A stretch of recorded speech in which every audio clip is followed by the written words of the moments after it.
How to Repair a Relationship. Lessons learned from the Discovery Channel. Men and women are different in many respects, but when it comes to relationships, those differences become much more pronounced. And while one might argue that these distinctions are directly to blame for unhappy endings, they can in turn be used to repair a relationship if rightly understood.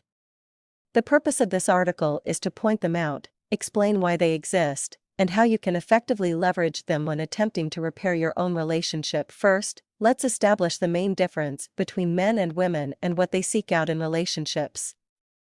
By nature, when a girl gets together with a guy, she's looking for security. And I'm not referring to financial security, although in many instances this very well could be the case. What I am referring to is the confidence in knowing that she and her offspring will be taken care of. And it doesn't matter if the thought of babies has never crossed her mind at this point in her life. Why? Because whether it's a conscious thought or not, it's an instinctual determinant for selecting a partner, nonetheless.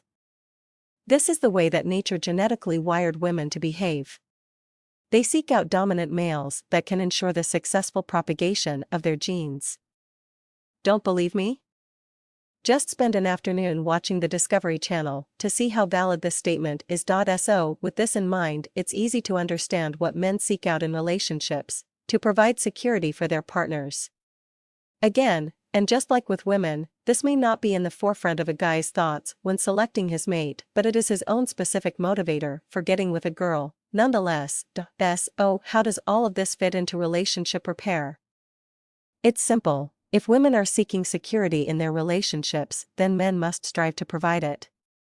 And if your relationship is in need of repair, then you must take a moment to think about all the ways you might have failed to do so and what steps are necessary to correct this. For instance, if your girlfriend is about to leave you, then attempting to persuade her to stay will not work.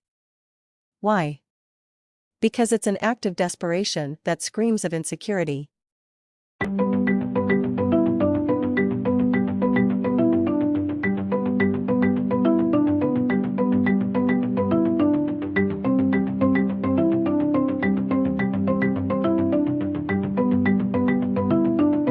All that's required is a little insight into the driving forces that bring two people together and the underlying factors that ultimately make them stick.